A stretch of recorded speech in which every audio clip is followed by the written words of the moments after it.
A few years back, I stood at a crossroads with my portfolio. Path number one, do what everyone does. Dump it into index funds and ETFs, hope the market cooperates, and wait 30 years.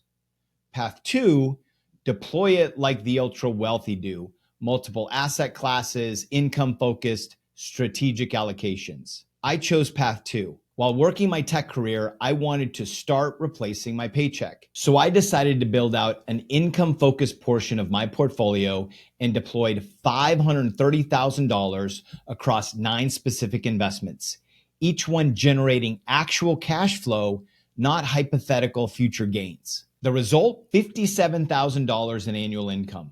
And that became the foundation for a portfolio that now generates around $200,000 annually. But here's what makes this video different. I'm not just showing you what I did, I'm also showing you what I would do completely differently if I were starting over today with the same $500,000. So let me give you the context here. That original $530,000 was deployed between 2013 and 2018 across 8 investments in 3 different asset classes in real estate. Now that deployment worked. In fact, it became the foundation for my current portfolio that now generates $200,000 annually. So by most standards, it was a success. But here's what I've learned since then. It worked, but I made it way harder than it needed to be. See, since that first deployment, I put millions more to work building income in my portfolio. I've refined the approach. I've learned from some expensive lessons, and I've watched what works consistently versus what just worked once. And if I was standing here today at that same crossroads, the same $500,000, the same goal of generating income, I'd make very different decisions. Because here's the big shift in my thinking that changes everything. In wealth building, boring and simple beats innovative and complex every single time. Let me show you exactly what I mean by walking you through what I did then versus what I do today. My first deployment of capital was in 2013. And looking back, it was the most passive option that I could find, which made sense at the time since I was transitioning from one role in my career to the next. I put $123,000 into a private equity real estate fund. This wasn't a single property. It was a fund with multiple types of real estate wrapped together. Commercial properties, multifamily buildings, industrial spaces, all managed by experienced operators who'd been running this boring business for years. That investment generated $8,470 per year, which worked out to a 6.89% cash on cash return. Why did I start here? Simple. I didn't want any brain power tied up in management. I just wanted those quarterly distributions showing up in my account while I focused on my career. And for the next few years, that's exactly what happened.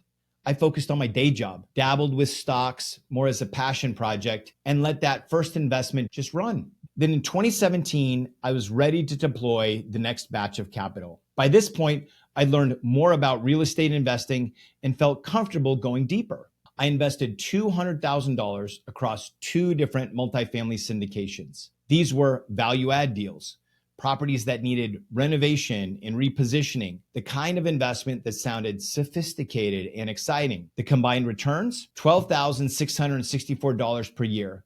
That's a blended 6.33% cash on cash return. Not terrible, but not great either. And as you'll see in a few minutes, my views on multifamily syndications have evolved substantially since then. Also in 2017, I made what turned out to be my highest returning investments up until that time, 5 single-family rental properties. My total investment across all 5 was just under $208,000, and they generated $3,291 per year. Cash on cash returns ranging from 12% all the way up to 26%. This was by far the best cash on cash return in my portfolio at that point, but it came with a price.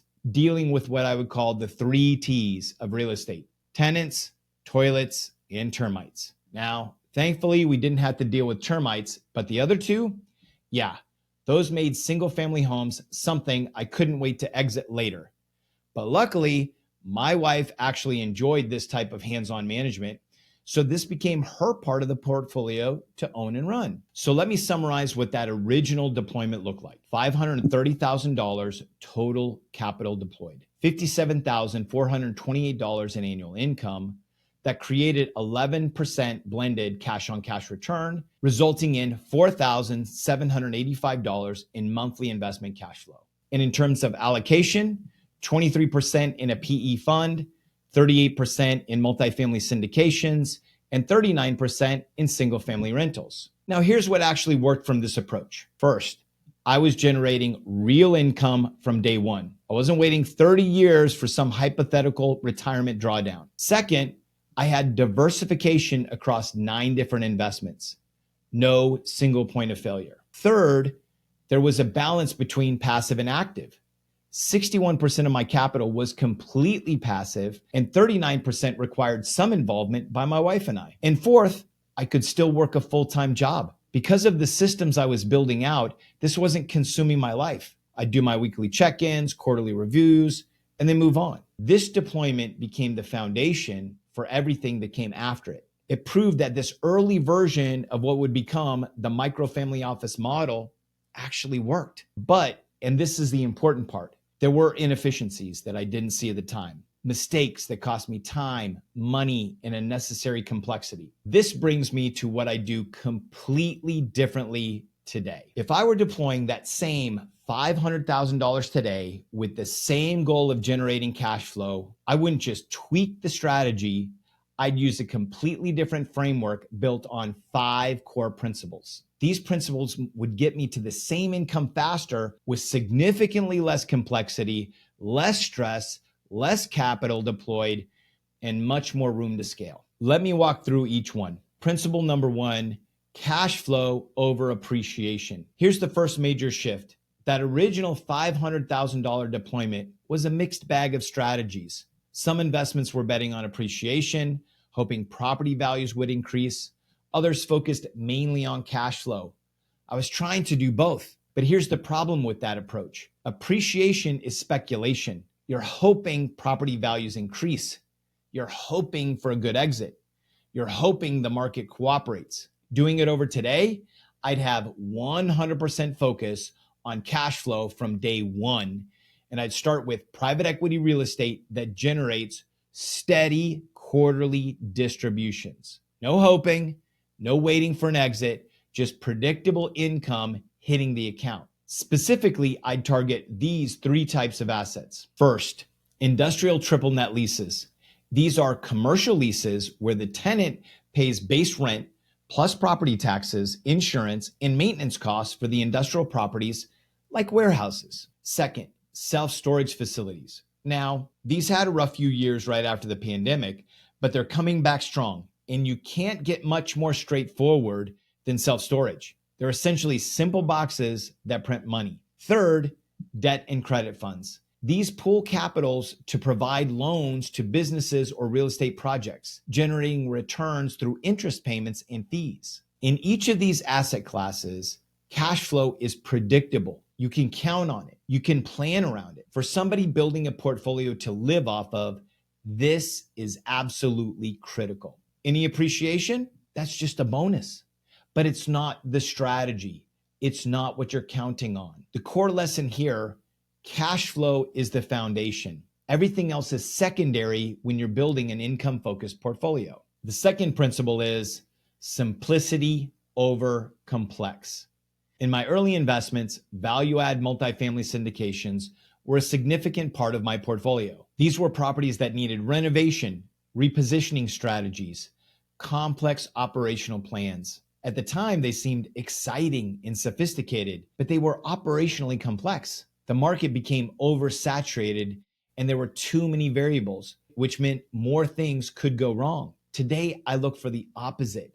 I want assets like triple net leases that are incredibly simple to operate when you have a great operator managing them. Same with self-storage.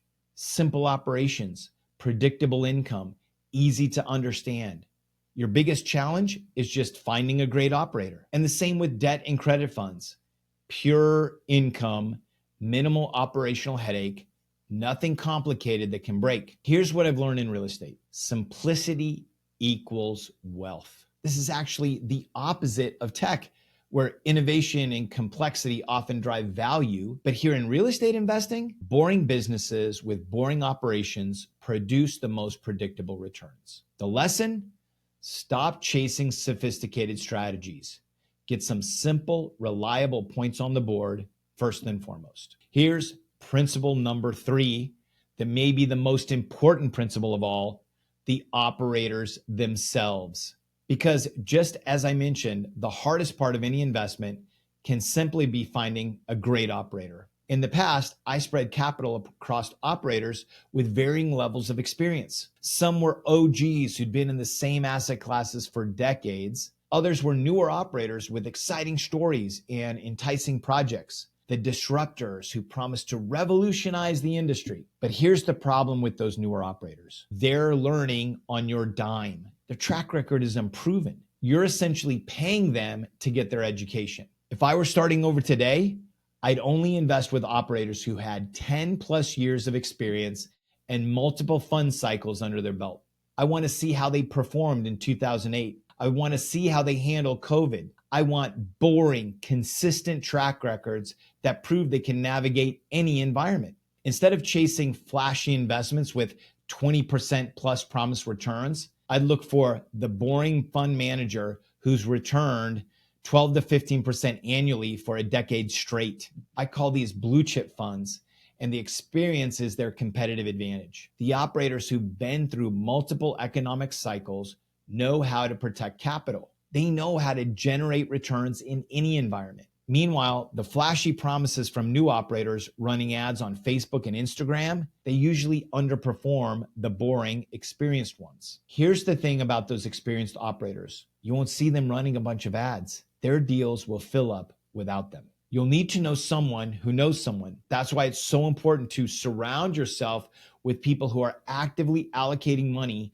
into these types of investments. This is one of those situations where the old saying, "It's not what you know, it's who you know," actually applies. And it seems like a good time for a quick plug for my community, the Micro Family Office Accelerator. We've got people just like you with $1 to $30 million in net worth building their own microfamily offices with proven systems and solid blue chip investments, just like I'm talking about here. If you're interested in learning more, we're having a free live workshop coming up in a few days.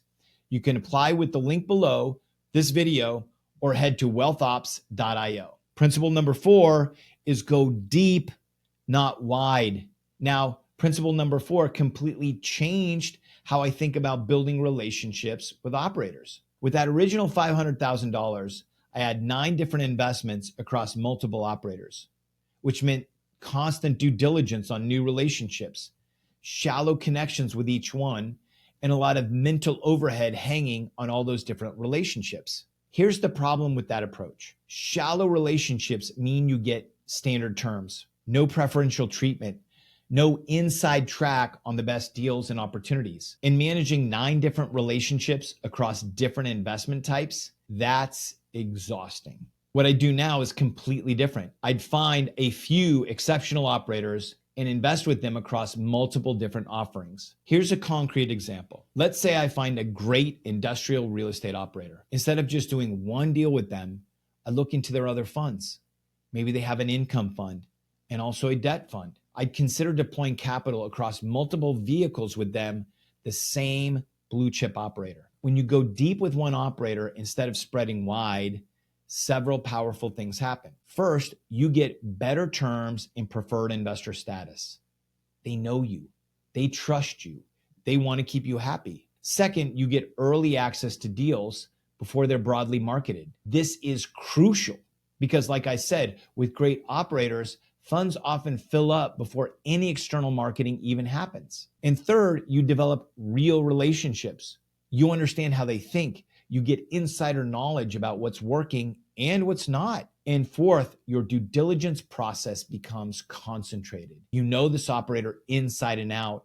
You're not starting from scratch with each new investment. The lesson here is build relationships, not transactions. Concentrated due diligence beats spreading yourself thin every single time. Principle number 5, diversify income strategies early. What I do differently with my first $500,000 is I'd avoid being 100% in real estate. Now, don't get me wrong.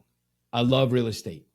But despite being diversified across different sectors of real estate in that original portfolio, it was still all in the same asset class, which meant I had a single asset class concentration risk. Most importantly, it was a missed opportunity for income diversification. If I were doing it all over today, I'd allocate approximately 80% to real estate and 20% to alternative income strategies from day one. That 20% would include income strategies like covered calls on index ETFs and cash secured puts on some of my equity compensation. These are option strategies that can also generate 8 to 12% annually with relatively low risk. I'd also look at private credit for predictable interest income and bonds for stability and diversification. The reason for this is not complicated. Multiple income streams provide resilience. If one strategy hits a rough patch, the others keep generating income. Your total cash flow is more stable. Plus, each strategy has different tax characteristics. Options can be tax efficient if run through your entity. Private credit generates ordinary income. Real estate has depreciation benefits. This creates a more robust, tax-optimized income machine overall. Here's the lesson. Don't tunnel vision on one asset class, no matter how good it is. Diversify your income strategies from the start and not years down the road. So here's what this all really comes down to. My original approach was exciting and complex, multiple strategies, lots of moving parts, high returns in some areas, but high complexity everywhere. The refined approach I'd use today is completely different. I call it building a boring machine. A boring machine is a portfolio that generates predictable, tax-efficient, and passive income with minimal operational overhead. And here's what most people don't realize. This boring approach will outperform 90% of exciting investments over time. Why? Because it's sustainable, it's scalable. It doesn't require you to be a genius or have perfect market timing. It just works month after month, quarter after quarter, year after year. So let me put some actual numbers on this to show you the difference. With the original approach, I deployed $530,000, which gave me $57,000 of annual income, or around 11% cash on cash return. But it was spread across 9 investments that had a medium to high complexity and required a significant time investment. With the refined approach, using that saved $500,000, target a 12 to 15% cash on cash return across 4 to 6 core investments with 1, 2, maybe 3 exceptional operators. This will require significantly less time in both finding and managing investments, and would be much easier to scale because the systems are simpler. This refined approach is exactly how I went from that initial $57,000 of annual cash flow to $200,000 while still spending maybe 5 to 10 hours max per week on strategic decisions. The boring machine just runs. Now, if you're sitting on $500,000 or more in deployable capital and you want to build your own boring machine using the refined framework that generates predictable income without consuming your life, I want to invite you to a free live workshop I'm hosting in a few days, where I break down exactly how you can architect your own microfamily office. You can apply at wealthops.io or click the link right below this video. And if you want to learn more about microfamily offices, check out this video.